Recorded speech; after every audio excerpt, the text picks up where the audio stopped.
programando para todos os visitantes. Amém? Vamos para a palavra do Senhor. Eu quero reduzir esse culto. A minha palavra, irmãos, nós vamos já fazer parte da Santa Ceia, mas eu iria pregar sobre a volta de Emaús, aquele caminho de Emaús. Deus trocou a palavra. Nós precisamos hoje ouvir algo diferente e Deus falou muito comigo nessa palavra. Eu quero que você fique de pé, abra sua Bíblia, 1 Samuel, capítulo 2. 1 Samuel, capítulo 2, nós vamos ler do 12 ao 17, depois do 22 ao 26. Existe um grande perigo sondando os nossos corações, igreja, nosso ministério. E eu gostaria muito, e o Senhor falou isso no meu coração muito forte, e eu gostaria hoje, é uma palavra exortativa, não vai ter doce hoje para todos nós, não vai ser macio a palavra. Mas eu sei que você vai sair daqui mais próximo do céu. Se você crê assim, diga amém. O 2 vai falar do cântico de Ana no início, porém o verso 12 diz assim a palavra do Senhor. Eram, porém, 1 Samuel capítulo 2, verso 12. Eram, porém, os filhos de Eli, filhos de Belial, e não conheciam o Senhor.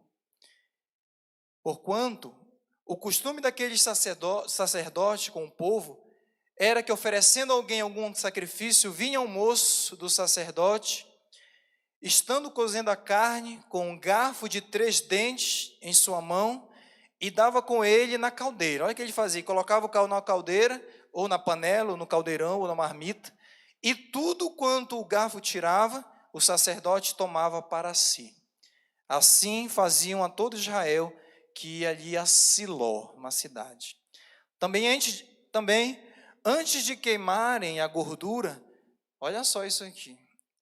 Vinha o moço do sacerdote e dizia ao homem que sacrificava: dá essa carne para assar ao sacerdote, porque não tomará de ti carne cozida, e senão, era essa a orientação para comer carne crua?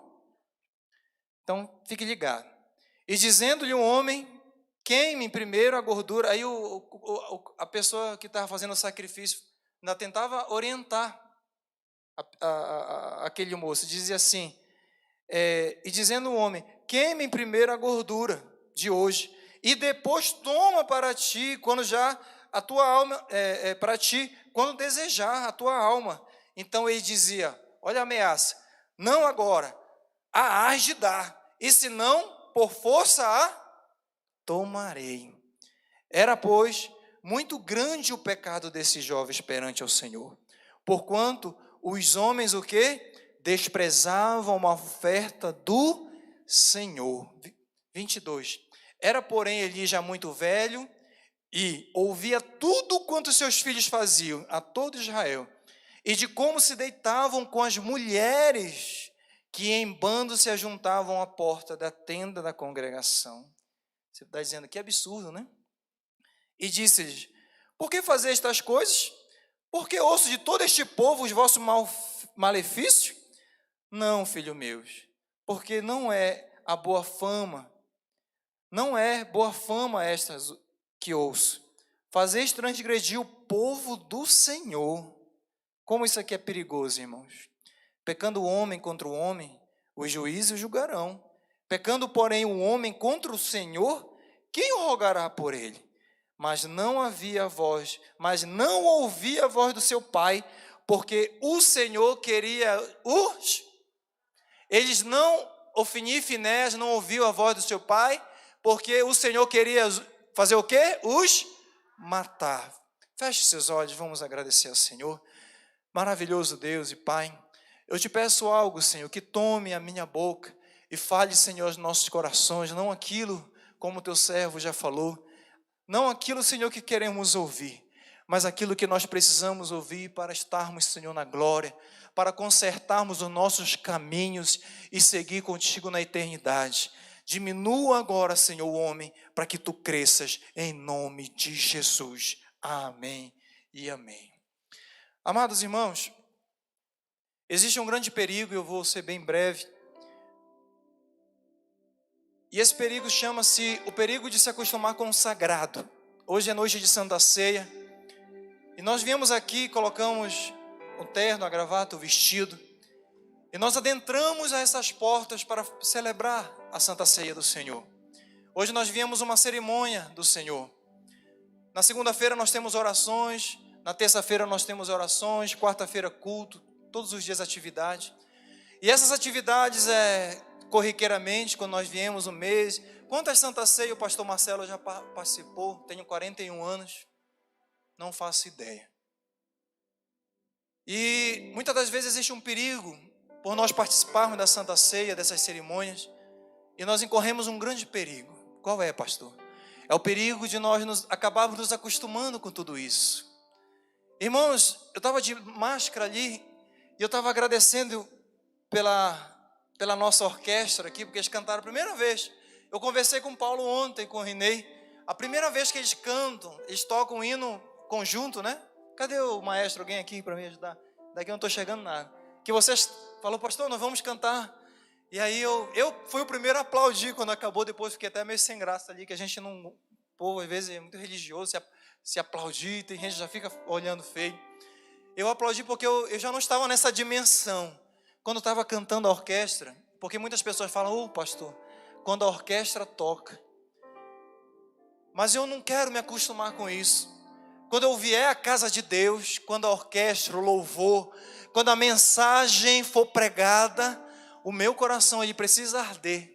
Quando alguém falar algo aqui, quando nós, como vocês são animados, né, nós chamamos aqui a multidão para apresentar, e aí o povo, glória a Deus, aleluia, o coração ele precisa arder. Mas quando eu olho para a história de Ofni e Finéias, parece que eles se acostumaram com o sacro. Essa história é uma história trágica da Bíblia. Quando eu olho para a vida de um sacerdote, Eli e seus filhos, Ofni e Finéias, eles cresceram aonde? Eles cresceram no ambiente da adoração. Eles cresceram num ambiente que nem eu, irmãos.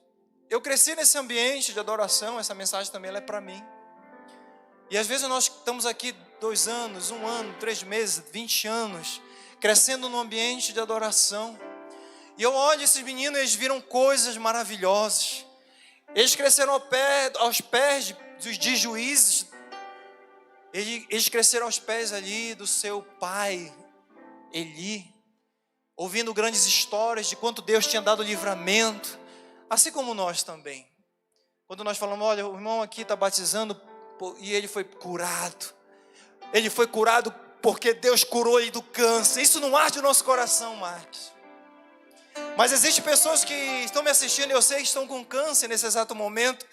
Quando eu falo isso, olha, eu estou louvando a Deus porque eu já vejo a cura. E eu creio na cura total. E tem pessoas que arde o coração aqui. Queridos, porque Deus ele vai tratando assim, não é na multidão não. Deus vai tratando de forma individual. E esses 2 meninos cresceram nesse ambiente de adoração, da Shekinah, do Icabod, da glória, da presença de Deus. Mas eu fico pensando assim, a Bíblia fala assim, eram porém os filhos de Eli, filhos de Belial. A palavra Belial, filhos do inferno, a tradução, ou filho de Satanás. Como é que esses meninos se transformaram em filhos de Belial? Aos pés ali de grandes homens de Deus, dentro de um templo. Amados, quando eu vi isso aqui, Ofni e Finéias, filhos de Satanás, e a palavra diz assim, o verso 13, não conheciam o Senhor. São pessoas que estavam dentro da igreja, são pessoas que estavam servindo na igreja, são pessoas que estavam ali dentro, servindo, fazendo sacrifício, sendo religioso, mas eles não conheciam Isso aqui é para os nossos dias também, irmãos. Existe um livro chamado Ofni e Finéias, que eu não li, mas eu gostaria de ler. Uma geração afastada da presença de Deus. Amados, esses meninos, eles não foi de uma hora para outra que eles se tornaram filhos de Satanás. Esses meninos, eles foram puros um dia, assim como eu e você. Você lembra do dia que você foi batizado? Você lembra no dia que você falou a primeira línguas estranhas? Ontem eu estava falando com o irmão e falou: pastor, a minha primeira vez que eu fui batizado, eu estava dormindo, eu acordei, rabaraba, e começou a falar em línguas, estava falando comigo, falou: olha, glória a Deus. Você lembra desse primeiro dia? Pois é, teu coração ardia. Esses meninos, eles não foi de uma hora para outra que eles se transformaram em filhos de Satanás. Porque, irmãos, o pecado engana-se. Quem fala assim: olha, meu marido amanheceu com a pá virada e ele achou uma mais nova aí, ou achou uma mais velha. Tá na moda, viu, irmão? Os dois lados.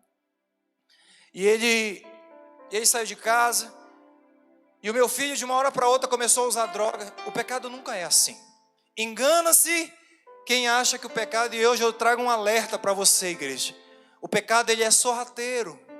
Esses meninos estavam lá no templo, eles estavam lá ouvindo, estavam aqui na DAC, eles estavam vendo mensagens, adoração, Santa Ceia, talvez tomando a Santa Ceia, talvez adorando junto conosco, talvez usando um terno, talvez usando uma gravata, talvez servindo. E aos poucos o coração dele foi sendo seduzido, porque o pecado, ele é sedutor. E foi seduzindo, o pecado foi seduzindo, e o pecado ali foi dando lugar. E nós sabemos que existem etapas do pecado. É por isso, irmã, que um evento como o de ontem foi falado sobre traição, princípios no matrimônio, o temor de um homem e as consequências de um divórcio. Ontem foi maravilhoso, irmãos. É por isso que é importante. E você, mamãe, ligar sinal de alerta. Espera aí, tem alguma coisa errada. E crente que é crente, corta o mal pela raiz. A nossa palavra é sim, não. A partir de hoje, acabou.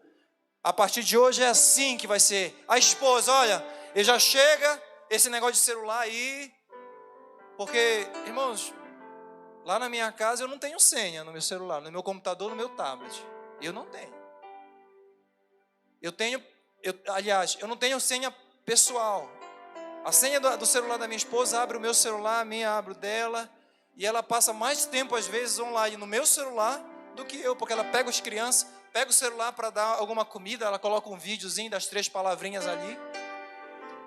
Então, o pecado, ele vem assim: hoje troquei a senha do celular porque a minha esposa já não pode. Por que a esposa não pode? O que é que você está escondendo da sua esposa? O que é que você, filho, está escondendo da sua mãe? Porque é assim que começa o que aconteceu nessa semana aí, que a criança foi lá dos jogos e o homem matou ela com a espada. Quem viu essa história? Negócio do videogame, que foi jogar na casa lá do coleguinha, e aí era um jogo de espada. E o pecado é assim. Mães, pais, o pecado, ele é assim. Esses meninos, eles foram criados, mas aos poucos eles foram olhando as mulheres ali na porta da tenda, e aí depois eles foram olhando, foram se aproximando, e eles foram namorando com o pecado. Até que um dia eles começaram a ter relação com aquelas mulheres na porta. Aqueles homens que eram nascidos com promessa de Deus honrar, eles começaram a ter relação, porque o pecado, ele é gradual. Eles perderam a noção e o respeito com o sacro. Irmãos, cuidado com isso, eu vou repetir. Eles perderam a noção, e não só a noção, com respeito com aquilo que é sagrado. Isso aqui, irmãos, é sagrado. Quando você entra aqui, é sagrado. Eu estou educando um irmão, alguns irmãos, e ele estava falando aqui, estava falando comigo e chamou um palavrão aqui nesse primeiro banco. Aí, como ele está sendo recebido e está começando, não foi batizado, eu falei: irmão, deixa eu lhe falar uma coisa, deixa eu lhe pedir uma coisa. Eu sei que o seu vocabulário, mas não chame palavrão dentro dessa casa aqui, irmão. Eu falei para ele: já não chame palavrão em lugar nenhum, mas eu estou me sentindo mal por você ter chamado um palavrão aqui dentro da casa de Deus. Este lugar aqui, irmãos, ainda é lugar santo, é sagrado. Este altar aqui, quando você entra, adentra aquelas portas ali, isso aqui tudo é sagrado, essas coisas. O celular que está gravando, esse celular é da igreja, inclusive. Quando você senta, você que gosta de colocar chiclete, porque nós temos que pagar quase todo mês para ir raspando aí, tirando. Deixa eu te falar uma coisa, esse lugar é santo, é sagrado. Tudo que você fizer aqui nesse lugar de bom, Deus vai te honrar. Mas tudo que você fizer também, de ruim, de mal, de algo que desagrade, desabone a tua conduta diante, Deus também vai te cobrar. É possível que o cristão, ele se acostume com o sagrado? Sim ou não? Será que o culto, ele se tornou banal ou corriqueiro para nós? Amados, quando nós acostumamos com o sagrado, é interessante isso. Sabe o que acontece? Primeiro princípio. Quando nós nos acostumamos com o sagrado e quando nós nos acostumamos com o pecado, a primeira coisa que acontece é a perda do, diga assim, temor. Primeira coisa é a perda do temor. Quando eu olho para esses homens aqui, o que eles perderam? Eles perderam o temor. Eles tinham visto ali a história da Arca da Aliança, tinham visto a história quando Deus vinha, fulminava, quando Uzá tocou na arca, foi fulminado.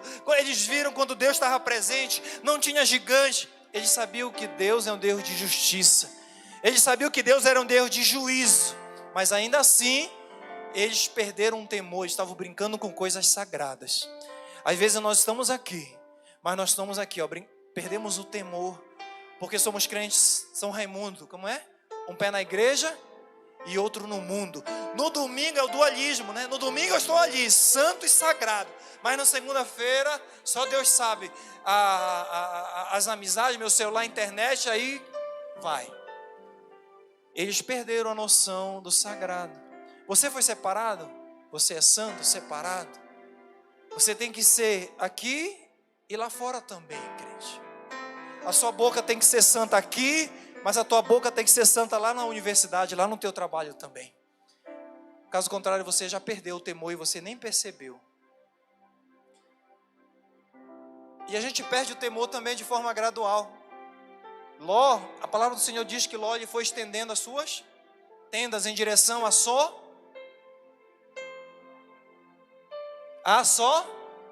Ló foi estendendo as suas tendas em direção a Sodoma. O pecado ele é assim. Ló olhou, sabe?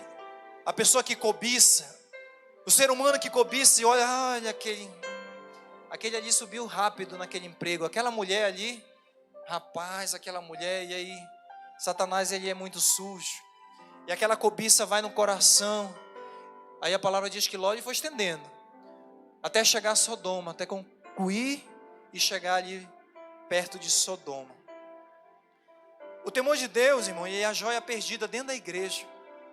E se você perdeu essa joia dentro da igreja, procure reencontrar essa joia.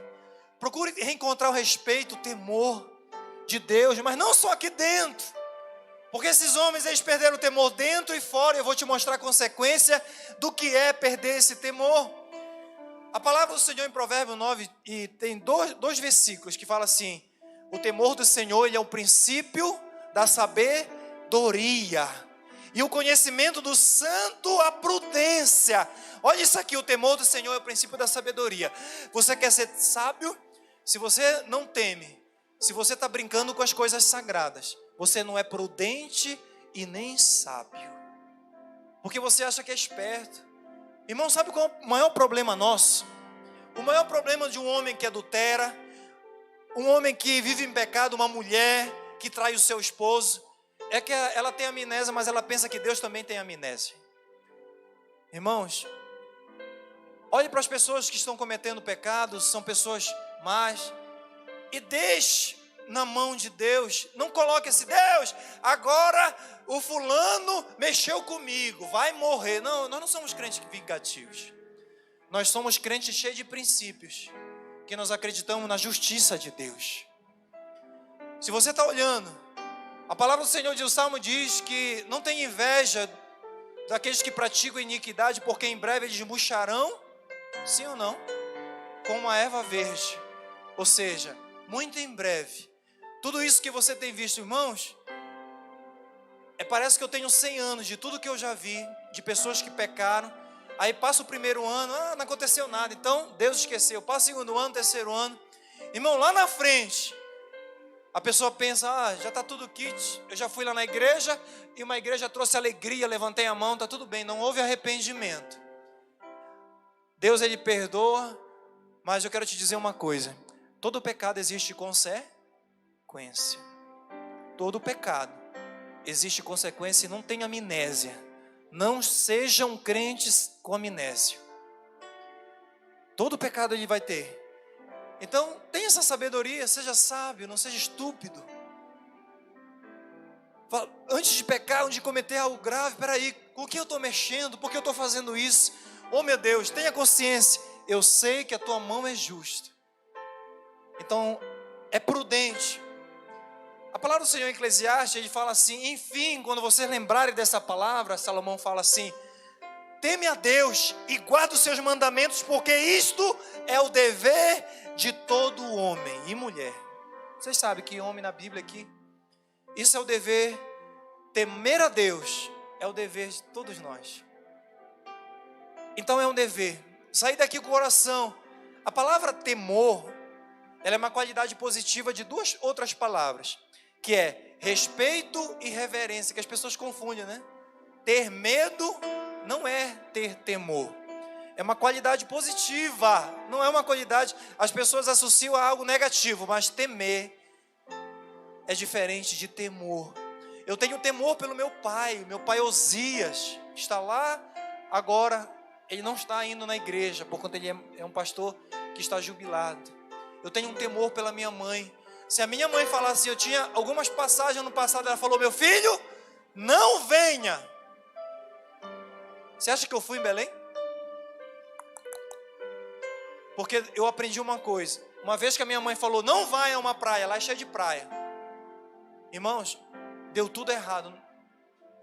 Houve acidente, uma pessoa próxima de nós faleceu. E aí minha mãe falou, olha, quando uma mãe falar para você, não vá. Eu era adolescente. Isso é temor. A minha mãe pode me bater hoje? Não pode. Mas eu tenho temor, que é uma qualidade positiva dessa palavra, chamada reverência e respeito. É o dever do cristão. Precisamos desfrutar Aí você fala assim, pastor, mas não tem um lado positivo? Tem. Salmo 103, 17 diz assim, mas as misericórdias do Senhor é desde a eternidade sobre aqueles que o temem. Se você teme a Deus, eu quero te dizer que as misericórdias do Senhor, elas vão de eternidade a eternidade na sua vida, e não só a misericórdia, mas a sua justiça. Aleluia. Então desfrute do temor também do Senhor. Desfrute desse temor, que é algo bom para nós. Mas existe também um outro princípio, quando nós acostumamos com o sagrado também, nós oferecemos uma obediência parcial a Deus. Nós perdemos o temor e nós oferecemos obediência parcial. Você fala, peraí, eu sou o crente Raimundo, São Raimundo. Eu estou na igreja, mas eu estou no mundo. Sabe por quê? Eu vou lá, eu toco. Eu vou lá na igreja, eu mando um alô, pastor, e está vendo que eu estou lá, mas aí sai. Esses homens, eles ofereceram uma obediência parcial, isso é muito perigoso. Qual é o sinal, pastor, que nós perdemos o respeito? Pode deixar como estava, Gabriel. Qual é o sinal que nós perdemos o respeito e o zelo? Quando nós começamos a obedecer as coisas parcialmente. Esses homens estavam exercendo o trabalho no templo, ora eles estavam, sabe fazendo o quê? Com aquelas várias mulheres lá em prostituição na porta do templo. Ora eles estavam comendo carne crua. A orientação em Levítico não era para comer carne crua, era para comer carne assada. E eles metiam lá o garfo, que saía, eles pegavam, nós lemos aqui. E ali se a pessoa falava, olha, deixa assar, deixa acabar meu sacrifício. Não, se você não me der, eu vou tomar força. A palavra diz que esses homens eram filhos de Satanás. Eles estavam dentro da igreja, eles estavam fazendo sacrifício, eles estavam fazendo a obra de Deus, mas eles estavam sendo filhos de Belial. Como isso é perigoso, irmãos. Como isso é perigoso. A obediência parcial, ela não é obediência. Diga isso para o seu filho. Mamãe, eu lavei a metade da louça. Diga isso, obediência parcial não é obediência. O exemplo de Saul, lá em 1 Samuel 15, após vencer a guerra, qual era a ordem? Mata todos os amalequitas, e Deus falou assim, olha, extermina tudo. A ordem de Deus para Saul foi, mas Saul era um homem que gostava de estar no templo, mas era um homem que obedecia a Deus parcialmente. Cuidado com isso. Sabe o que aconteceu? Saul, ele preservou os bois, o ouro e todo aquele aparato de guerra. Inclusive o rei dos amalequitas ele preservou. Todos nós sabemos o fim de Saul. Amados, Deus, ele quer a nossa integralidade. Ele quer todo o Marcelo. Ele quer você, Fabiano. Ele quer o Fabiano por inteiro. Deus, ele te quer por inteiro. Fala, pastor, a minha boca é santa, mas esse braço aqui, quando alguém mexe comigo, não. Esse braço tem que ser santo, a tua boca, os teus pés, o teu ser por completo. Deus, ele está te chamando para uma integralidade. Aleluia. Porque a parcialidade, Deus, ele não quer. Quando Jesus encontra, com Lucas ali, em Lucas, ele encontra o jovem rico. Aí Jesus fala assim para ele. Ele vem, bom mestre, abajulando, Jesus. Aí, por que me chama de bom mestre? E aí houve aquele discurso ali. O que hei de fazer para herdar? E aí Jesus olha para ele assim, olha. Eu vejo que você... Jesus fala, tem que obedecer aos mandamentos. Ele fala, não, mas os mandamentos eu obedeço.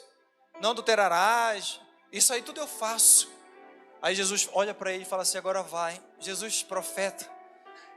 Sabendo que ele era rico, agora vai, vende tudo que tu tens e dá aos pobres. O verso 23 do capítulo 18 vai dizer, ouvindo isso ele ficou triste, porque ele era muito rico. Queridos, Deus ele nos quer na integralidade. Ele ficou triste porque ele não conseguia cumprir todas as etapas. Ele tinha um outro Deus chamado Mamon. Ele não conseguiu ser íntegro, totalmente inteiro, e sim parcial. Deus aí não é um Deus do relativismo. E existe agora uma nova moda, que é o relativismo cristão. Eu vi essa semana alguém falando disso. Mas eu não vou falar de relativismo cristão, mas sim do relativismo que a igreja tenta impor. Sabe o que é o relativismo? É quando você fala assim, olha, não existe mais verdade absoluta. Satanás e Nietzsche dizendo que... filosofando, ontem nós ouvimos também muito sobre isso, dizendo que o Deus está morto. E olha, você que tem um pensamento aí, acha que pode ser feliz, a sua verdade é absoluta.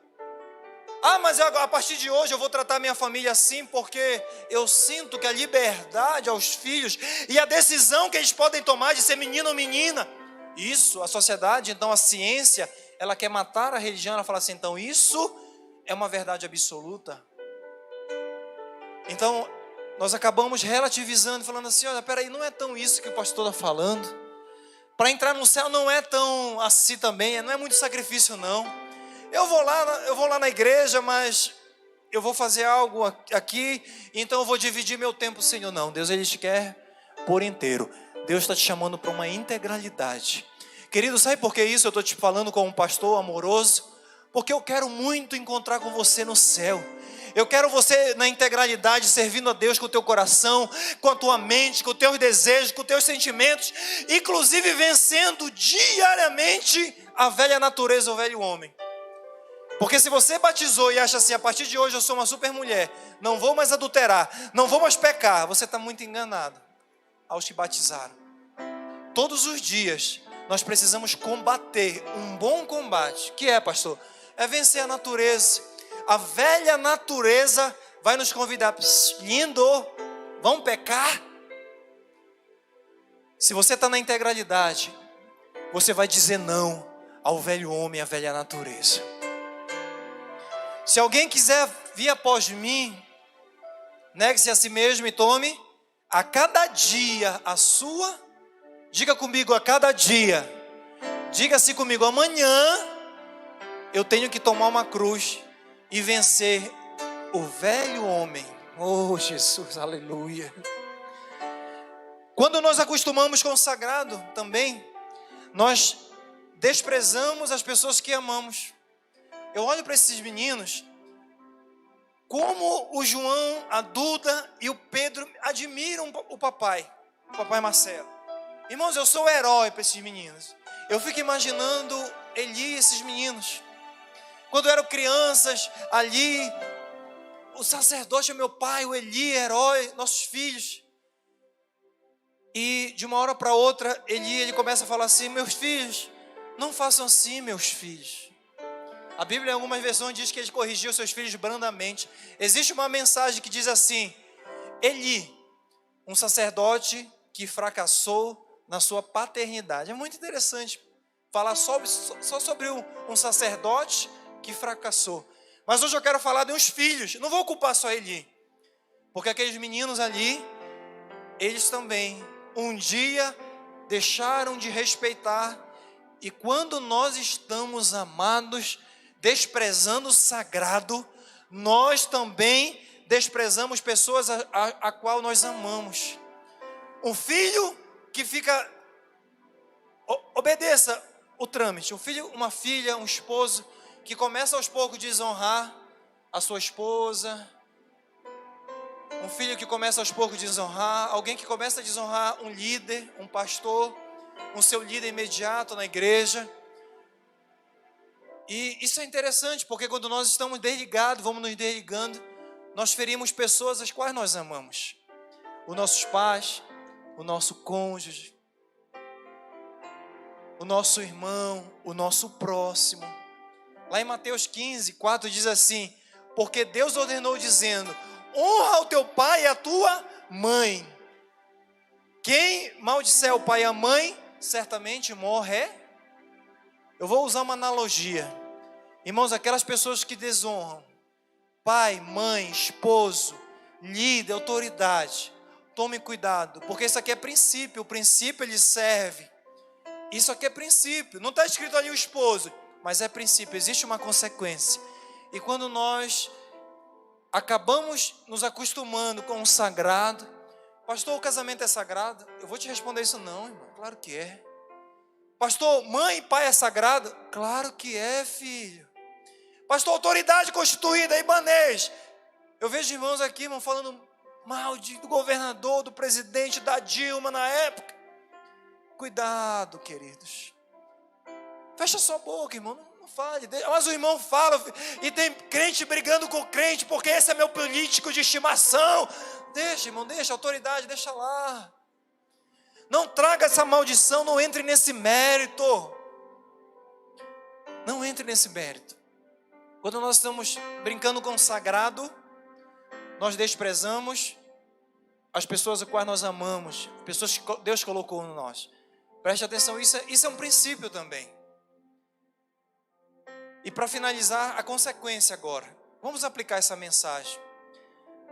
Houve o fim e agora a consequência é pesada para tudo isso. O fim de Ofni e Finéias. A palavra no verso 30, lá do capítulo 2, vai dizer assim: portanto, veio um profeta Eli. Eu acho que Elias já estava esperando essa profecia, porque existe um momento e existe um preço.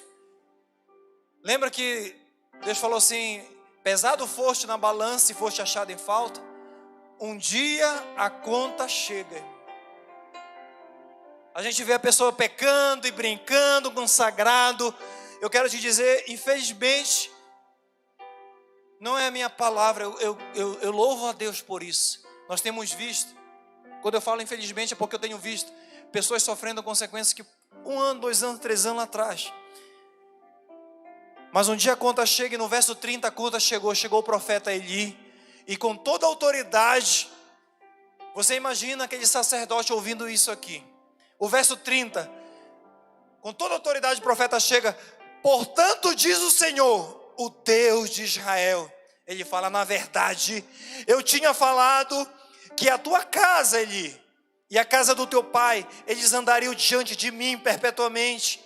Porém agora diz o Senhor, longe de mim tal coisa, porque os que me honram, eu honrarei, porém os que me desprezam serão desprezados.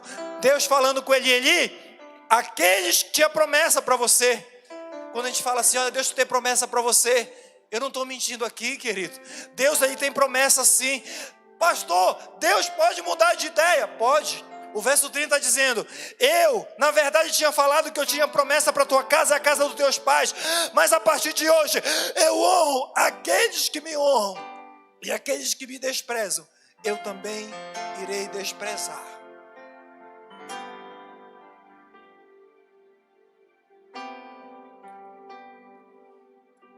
E aí, ele fala assim, o profeta: e tem uma coisa, agora vamos para os teus filhos. Eu imagino o coração daquele pai. Isso aqui servirá de sinal para você, Eli. Acontecerá que os teus filhos, Ofni e Finéias, ambos morrerão no mesmo dia. Falou para ele, porque brincou com coisa sagrada. A palavra do Senhor diz em Gálatas 6:7, irmãos: não se deixe enganar, de Deus não se zomba. Tudo aquilo que o homem planta, isso ele vai colher, mais cedo ou mais tarde vai colher. Toda desonra, toda desobediência vai colher. Um dia chegou essa conta na vida desse sacerdote, e aí você pergunta: pastor, o que é que Deus quer de mim? O que é que o Senhor quer de mim? O verso 35, amado, todas as vezes que nós desobedecemos, todas as vezes que nós descumprimos os princípios, Deus ele está preparando já outra situação. Nós vimos, muitos homens, pastores, homens de Deus, mulheres de Deus, pessoas morrendo, e as pessoas se perguntando: meu Deus, mas por que era tão justo, era tão bom? Esse ano não fez nada. Eu não sei, eu não posso te dizer, irmãos. Ele não fez esse ano, mas e aí 3 anos atrás? Eu não sei se foi Deus que levou, eu não sei se foi o pecado. Eu só sei de uma coisa, essa palavra ela me diz assim: eles não deram ouvidos porque Deus os queria matar. Muitas das vezes nós pregamos aqui porque Deus já cerrou olhos de pessoas, porque infelizmente o destino é a morte. Porque nós pregamos, nós falamos, nós ficamos roucos aqui e simplesmente estão cegos.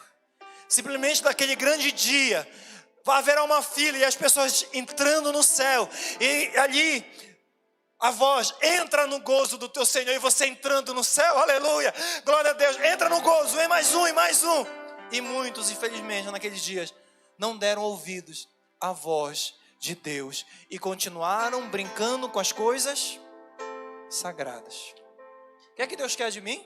O verso 35, Deus ele fala assim: olha, eu suscitarei para mim um sacerdote fiel, que procede segundo o meu coração. Repita comigo: fidelidade e agir conforme o coração do Senhor. Crente, nunca será do teu jeito. Nunca será do teu jeito. Você fala: mas eu queria tanto que fosse do meu jeito. Eu queria que o meu esposo ele fosse do meu jeito. Você nunca vai conseguir, amado. É em Deus, é Deus que vai fazer do jeito dele. Eu queria que no meu culto, na minha igreja fosse assim. Eu queria que o governador fosse assim. Deus está dizendo: é conforme o meu coração. Acalma o teu coração, descansa em mim, porque vai ser do meu jeito, assim diz o Senhor. Sempre será do jeito do Senhor, sempre, queridos. Sempre será do jeito do Senhor. E eu lhe edificarei uma casa e andará sempre diante do meu ungido. A vida com Deus é uma vida séria. Fique de pé. No juízo final, tudo que está dentro de nós virá à tona. Sabe esse pecado que você acha que escondeu de alguém, da esposa, do esposo, do papai, da mamãe? Existe um dia que não é o pastor Marcelo que vai baixar esse telão aqui. Vai falar assim: olha, vamos prestar conta aqui, lá no juízo final. Tudo virá à tona. E não vai ter terno, não vai ter vestido. Eu estou falando isso porque eu estou fazendo a analogia dos cristãos, homens de Deus. Não vai ter camisa social, não vai ter uma gravata, a bíbliazinha aqui na mão, carinha de crente. Vai ter não. Tudo vem à tona. Os pecados, a gritaria, a desobediência, a afronta, o brincar com o sagrado. Por isso que fala assim: olha, existem muitos que dormem. Irmãos, aqueles que brincam com o sagrado, até na Santa Ceia. Examine-se, pois, o homem a si mesmo, com meio do pão do cálice. Aí vai falando assim: por isso, pela inobservância, há entre vós muitos que É cochilo, é? É o quê? É a morte. Examine-se, pois, o homem a si mesmo. Veja se já não se acostumou com o sagrado, igreja. Veja se seu coração arde numa santa ceia. Veja se você abre a boca para adorar, fala em línguas. Veja que quando você chega naquela porta, você olha. Antigamente, quando nós entrávamos, eu já entrei na igreja católica. Minha avó, quando minha avó faleceu, eu não lembro, faz muito tempo. E a gente entrava naquele ambiente católico e ouvia as pessoas assim, e fazia assim, né, a cruz, e se ajoelhava. Eu não sei se hoje é assim, mas irmãos, as pessoas entram aqui, só falta passar por cima da gente. A gente está ali na porta, o pastor está aí, bate aqui, não sei o quê. As pessoas não entram no lugar, nessa casa, muitas das vezes como um sagrado. Oh Deus, eu estou aqui. Às vezes nós ouvíamos pregação que as pessoas diziam, se eu pudesse colocar uma rede aqui, ficar nesse lugar, é um lugar que eu quero ficar, é a presença onde o milagre é Shekinah, a glória de Deus, aleluia, ela habita, aleluia, e eu sinto Deus aqui, irmão, nesse exato momento, a glória dele estar aqui, aleluia. Já não valorizo o que é santo, sagrado, a presença, a glória. Feche os seus olhos antes da nossa santa ceia, deixa eu orar por você. Senhor nosso Deus e Pai Todo-Poderoso, aleluia, Deus. Não permita, Senhor, como sacerdote, que eu jamais me esqueça e despreze, Senhor, e me acostume com o sagrado, Pai. Não deixa nenhum dos teus filhos perecerem, nenhum casal, nenhuma irmã, nenhum irmão, nenhum filho que está aqui, Senhor, eu te peço que não se perca. Nós queremos entrar naquele dia, Senhor, do juízo, naquele dia que aparecerá a nossa vida, o verdadeiro eu, nosso verdadeiro eu, Pai. E ali, Senhor, eu sei que haverá ali, Senhor, grande arrependimento. Mas nós queremos aqui neste momento pedir perdão aos nossos pecados. Existem pessoas aqui, Senhor, contritas, com o coração arrependido, porque o que leva ao céu não é o momento alegre, palmas e alegria e pulo, como nós pregamos. Isso é a celebração, a alegria é a celebração da Tua presença. O que nos leva, Senhor, ao Pai é o arrependimento, frutos dignos de arrependimento, que possa haver nessa noite, Senhor, frutos dignos de arrependimento. Que hoje comece novas alianças, Senhor, de esposo, esposa, filhos aqui neste lugar. Nós queremos verdadeiramente neste culto de Santa Ceia fazermos nova aliança contigo, Senhor. E neste momento, você está com a sua esposa aí, pegue na mão da sua esposa, do seu esposo. E se a família estiver perto aí também, alguém, um filho, nós vamos pedir ao Senhor e nós vamos renovar essa aliança. Pastor, mas o meu casamento nem estava bem. A partir de hoje, Deus falou ao coração da tua esposa, serva. A partir de hoje, quando chegar em casa, o teu esposo, tua esposa, Jesus já vai ter mudado esse coração e você vai ver um novo homem, uma nova mulher. Porque aprendeu aqui que é um esforço diário. Você que fala assim, eu não aguento mais essa mulher há anos, deixa eu te falar. É um esforço diário. E você vai falar assim, olha, o primeiro desafio de 8 horas da manhã eu já consegui, 9, 10. No final do dia, você pegou aquele casamento e transformou num casamento fantástico. Mas você não se acostumou, não, mais consagrado. Você vai olhar para sua linda esposa. Você vai dizer, essa aqui é a minha costela. E ela está aqui do meu lado, porque ela, vocês sabem, né, irmão? Essa aqui é do meu lado mesmo. Ela está do meu lado, porque ela está perto do meu coração.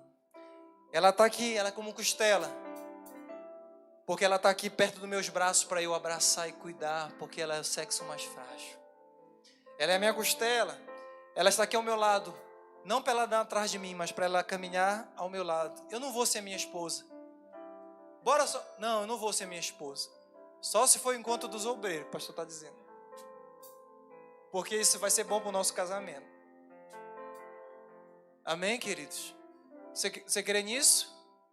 Então pegue aí seu esposo, sua esposa.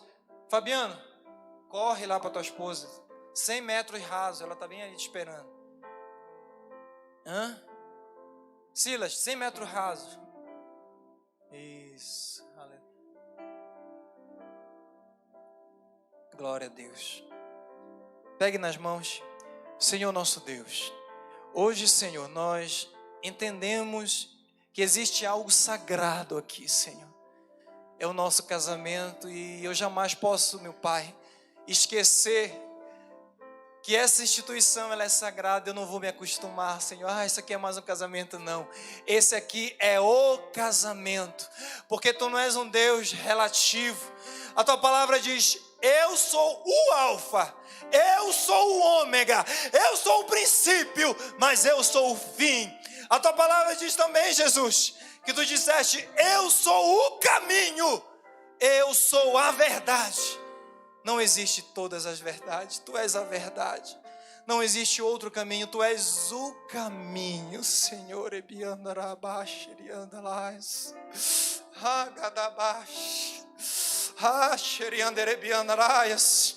Tu és o caminho, Jesus.